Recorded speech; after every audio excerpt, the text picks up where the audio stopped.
Good evening and salutations, my Days of Alive fans. So, I don't really understand why the hell would Gabby think in a million years the best way to sit there and help somebody who has a knife in their back is to take it out. First of all, you don't know if that nicked an artery. Maybe that knife is actually keeping them alive. Like seriously, she pulls it out. Stefan comes in and Stefan's like, all right, so like, okay, you didn't do it, but why do you have the knife in your hand? She was like, oh, I don't know. I thought it was meant to helping. I'm like, by the way, spoilers, he's dead, right?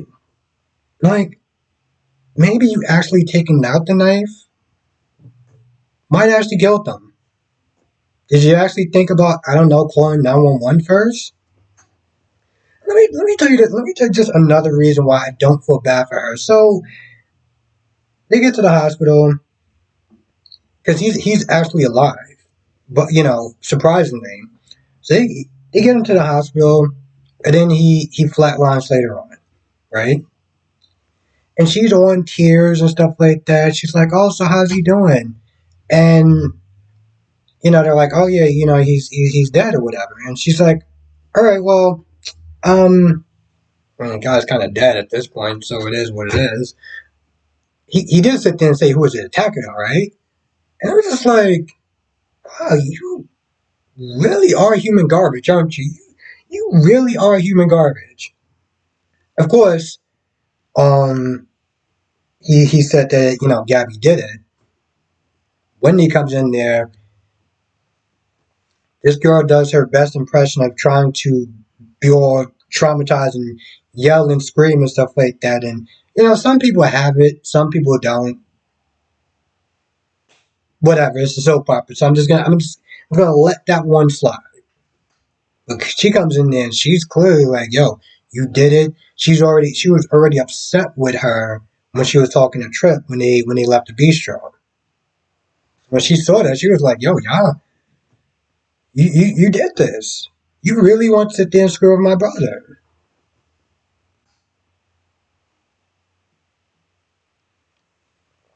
You know, I don't understand, Ava. For somebody who has no leverage and no power, you certainly are like the biggest smartass when it comes towards. Okay, I know he's not Rush from General Hospital, but I don't even remember what the hell his name is. It's like, oh, I could sit there and run this operation in my sleep. Okay, then do it. They get into an argument. Harrison comes in. Harrison's like, is there a problem? Is there something going on? And he tells Ava like, yo, there's something about this guy I don't trust. But now he wants to take her out, and she's like, yeah, I don't know. I'm gonna be really busy with work because I guess she wants to try to. She knows that she's in something bad right now. Maybe she wants to push him away. She doesn't want to get caught. I don't know what the case is, but she tries her least hardest to sit there and try to push him away. Like, I don't want my schedule to be a problem for you or anything like that. And he's like, no, let's do this. Let's just have dinner and see where it goes. And she's like, okay. And I'm like, why? You really did your best to sit there and push him away, didn't you? Meanwhile, Chad sits there and see Everett and Stephanie hugging. He's like, oh, what's going on? The guy tries to shake his hand, and of course, Chad acts like a dick. They get to talking, and he tells her, because, she didn't tell him that she ran into him twice. So she was like, he was like, it's funny, you didn't tell me that you saw him yesterday. So he's already pissed off about that. He's being super standoffish. He comes at Everett talking about, oh, you ghosted her, this, that, and the third, after he explains, well, he comes at her. He comes at him, right? He explains why he ghosted her and stuff like that. And then Chad finds out that this dude is staying in town. So he's just pissed off. And Everett is the type of guy that I feel like just can't read the room because he's like, well, hopefully we could all sit there and be friends one day. There's the guy who looked like he didn't want to shake your hand. Maybe he's thinking about maybe down the line he could be friends. Y'all could go do pool and stuff like that. No, bro, skip your ass on down the road. They clearly seem like they got something to talk about. And then after that happens, he gets upset. He acts like a dick. He talks about how nice it is to have somebody love her or whatever. And then she's like, I'm going home. I was like, home? You mean you're going to your parents' place, right? Let me tell you something. This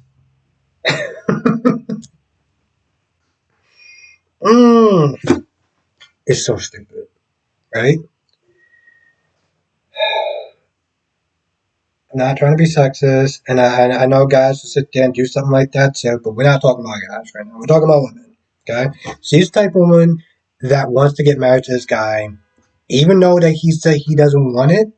She's like, we'll just stick around. Maybe he'll change his mind down the line or whatever, and we'll just see where it goes. So she's like, I'm going home. I was like, no, boom. You need to go to your parents' place. And then eventually you need to sit there and find your own place because this ain't working. I don't understand what possesses you to sit there and live with somebody with this awkward tension and this awkward stress. You don't need this.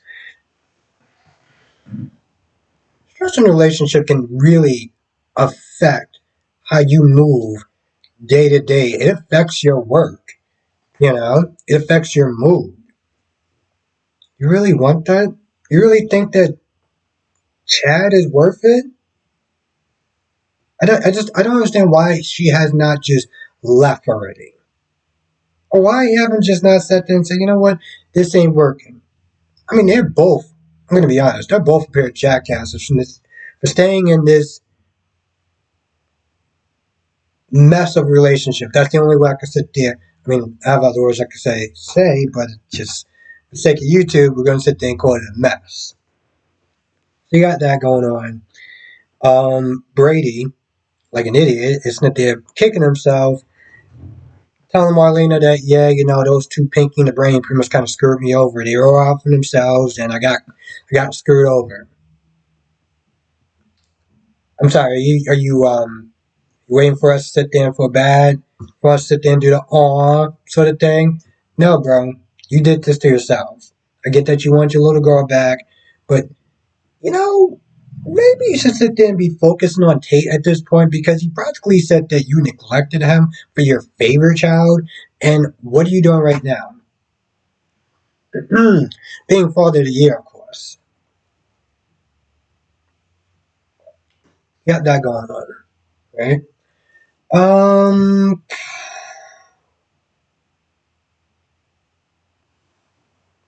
Alright, is that it? Hold on. I feel like that's about it. I might have missed one or two things, but I feel like that's about it. This episode was a mess, but it was a good mess, and I think this kind of goes without saying that it was still better than General Hospital today. If you can share this video, that would definitely help. That would definitely help. I don't understand when I do these reviews on days compared to GH. I really feel like I feel like Days is actually the better episodes. Like I like GH and GH is my favorite, but Days delivers way more than GH does. So I'm really befuddled. So why my GH reviews are up here with numbers as opposed to there, and it's with Days, and it's better episode is the better episode. Um, in some ways, I don't. Very difficult for me to sit there and say it's a better soap opera because maybe I have a little bit of that blind loyalty when it comes to Source GH, but I just feel like they deliver. Okay, their episode definitely hit. GH, there was a section of it that did, but the majority of it was filler.